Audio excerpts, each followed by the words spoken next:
Olá a todos, bem-vindos ao canal Mais Foco. Como sempre, eu trago-vos aqui vídeos sobre finanças pessoais, investimentos e carreira. Se vocês gostam deste tipo de conteúdos, não se esqueçam de subscrever. E como é óbvio, se gostam do conteúdo que eu costumo trazer semana após semana, não se esqueçam também de gostar do vídeo. Para começar aqui o ano, eu quero tentar fornecer uma série de outlooks dentro de várias categorias. Os mercados e as bolsas é provavelmente um dos mais importantes dentro destas temáticas, e então eu vou tentar dar aqui o outlook pelos olhos daquilo que são os prós, seja banca de investimento, seja hedge funds, e então tentar aqui retirar aquilo que são algumas das conclusões que eles têm para o próximo ano. Portanto, vamos lá começar. Começando aqui com o Goldman Sachs, eles esperam que a economia global cresça a uma taxa de 1,8% em 2023, também devido aqui à desaceleração de reabertura de muitos países, um aperto fiscal monetário e restrições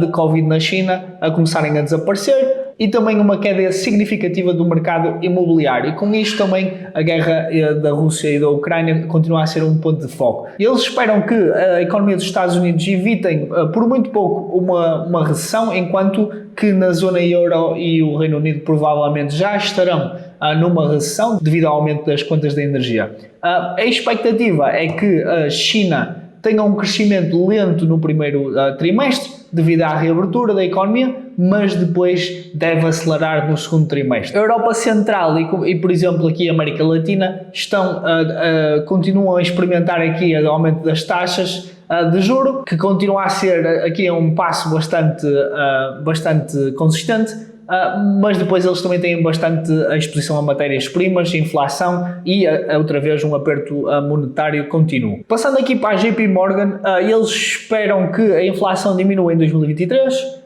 à medida que a economia também desacelera. O mercado de trabalho vai enfraquecer, as pressões aqui da cadeia de abastecimento vão diminuir, e a Europa diversifica também o seu abastecimento da energia. Deverá haver uma recessão provavelmente leve nas economias desenvolvidas em 2023, mas tanto as ações como as obrigações parecem cada vez mais atraentes. Existem muitas oportunidades aqui, ações relacionadas com alterações climáticas e mercados emergentes, e também algumas ações que estão particularmente baratas considerando as más notícias que têm. Também eles estão focados naquelas que oferecem bons dividendos. Dentro aqui do comentário eles falam que o principal risco para a Europa é o potencial problema de abastecimento de energia devido àquela que tem sido a interrupção do fornecimento de gás através da Rússia, que representava mais ou menos 40% do gás da Europa, e esse risco de abastecimento do gás diminuiu bastante porque a Europa teve a capacidade de conseguir encher os seus tanques de gás durante o verão,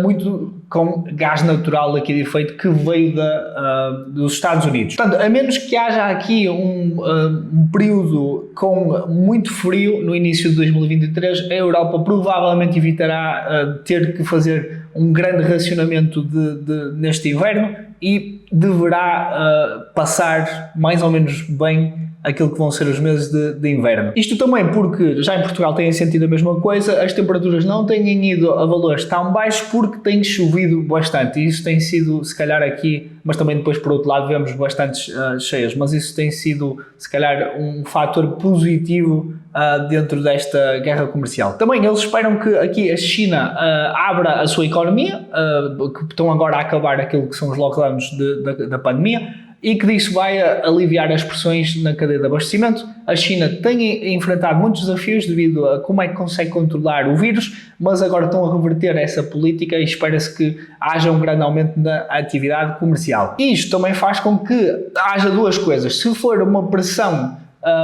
muito grande, por exemplo, nas matérias-primas, se calhar vai aqui haver inflação de matérias-primas, mas se for de alguma forma organizada, isto deverá levar a uma deflação a nível mundial dos preços dos bens e serviços. Segundo o HSBC, estes também prevêem uma desaceleração económica que vai continuar a marcar também na zona euro, no Reino Unido e se calhar aqui um bocado mais lenta nos Estados Unidos. Também espera-se que a China melhora a sua taxa de crescimento e política monetária, mas estes, ao contrário dos outros, não prevêem uma grande aceleração da atividade económica. Eles esperam também que a inflação diminua gradualmente, com se calhar aqui os preços dos bens e serviços mais baixos, mas também o preço das rendas mais estáveis.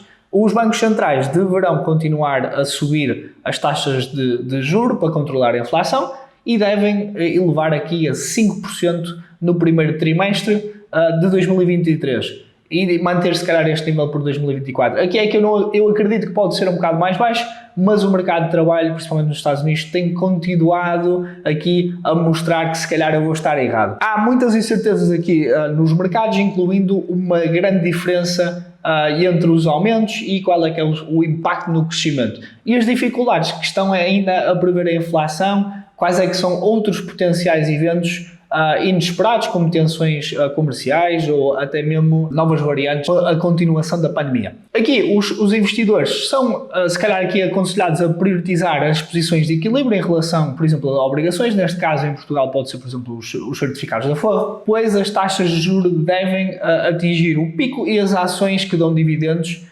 tipicamente são resistentes a este tipo de recessões. Para também mitigar aqui a volatilidade do mercado e as incertezas geopolíticas, os investidores devem diversificar as posições nos mercados. Eles aconselham aqui mercados emergentes, deverá ser um bom ano para investimentos. Se nós virmos aqui o Barclays, eles esperam um crescimento que também desacelere significativamente em 2023. Os analistas estão aqui a prever um crescimento de 1,7%, abaixo daquilo que foi os 6% em 2021 e 3,2% esperados para 2022, isto da economia global. Também esperam que a inflação deverá cair lentamente, com os preços do consumidor em todo o mundo em subir ou a estar na média dos 4,6%. Aqui, economias avançadas, Estados Unidos, Europa, Reino Unido estão a entrar neste momento em recessão. A China deve ficar abaixo no crescimento do PIB a 3,8%, menos do que aquilo que era previsto. Os bancos centrais deverão aqui permanecer restritivos e a mudança de política monetária deste ano não deve ser revertida rapidamente devido a, outra vez, inflação alta e taxas de desemprego historicamente baixas. Os analistas estão muito negativos no que toca a ativos de risco, muito aquilo que eu tenho vindo a falar. Olhar aqui para as obrigações dos Estados Unidos, ter muito dinheiro em caixa deve ser uma forma bastante saudável de se protegerem.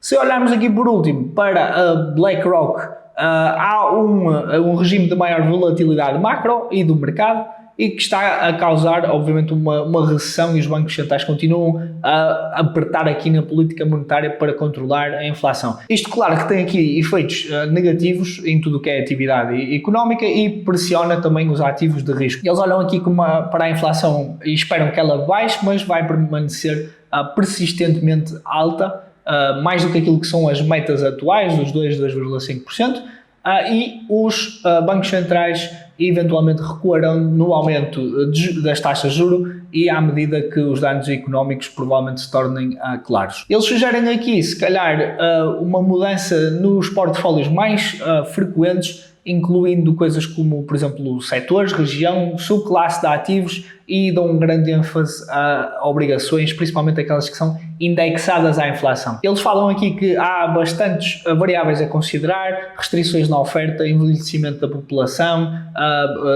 os problemas na supply chain e também aqui o comportamento daquilo que é os consumidores numa economia. E também dizem que é importante os investidores estarem preparados para correções do mercado mais frequentes. Então, aqui para fazer aqui um pequeno sumário, a Goldman Sachs espera que a economia cresça 1,8% no próximo ano, devido a grandes fatores como a pandemia, a cadeia de abastecimento, as restrições do Covid na China e a queda aqui do mercado imobiliário. E também outras coisas, outros fatores, é a guerra na Rússia e na Ucrânia.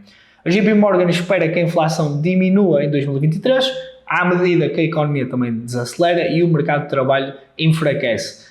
Também falam aqui que Uma nota positiva é que a Europa tem conseguido diversificar o fornecimento de energia e isto é um aspecto positivo para o crescimento da Europa. O Barclays refere aqui os problemas nos ativos de risco, recomendam obrigações dos Estados Unidos e também ter aqui mais dinheiro em caixa como forma de proteção.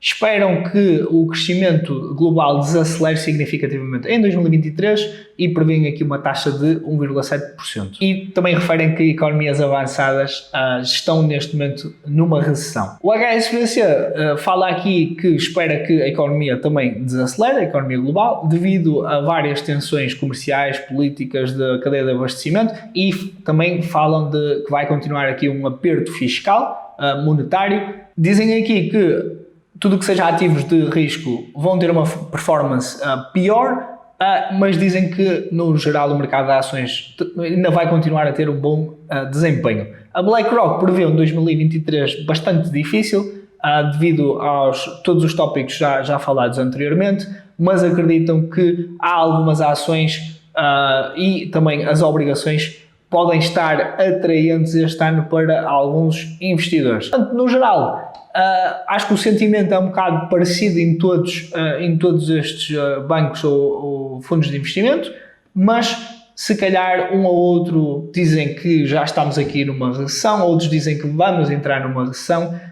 Se calhar há aqui uma coerência a dizer que os bancos centrais vão começar a reverter a política monetária. Apenas um deles mencionou que é expectável que continue em 2023 e 2024 a ter aqui as taxas de juros elevadas ou pelo menos não reverter essa política. Como é óbvio, vocês podem passar por todos estes reportes que eu vou partilhar aqui em baixo, portanto podem ver à vontade e tirar as vossas conclusões. Isto foi genericamente aquilo que eu consegui retirar e também partilhar com todos vocês. Portanto, há aqui algumas indicações positivas, mas é expectável que devemos ter aqui o nosso portfólio diversificado, ter algum dinheiro em fixed income, portanto tudo o que é obrigações, coisas mais fixas, mais seguras. É expectável ter algum do dinheiro alocado a isso e também, como muitos falaram, se calhar é um bom ano para ter aqui um bom dinheiro em caixa para depois aproveitarem oportunidades do mercado. Muito obrigado por terem assistido a este vídeo. Eu vou fazer mais vídeos sobre outros outlooks, seja por exemplo no mercado imobiliário ou até mesmo no mercado de trabalho. Portanto, acompanhem e deixem o vosso gosto neste vídeo. Até ao próximo.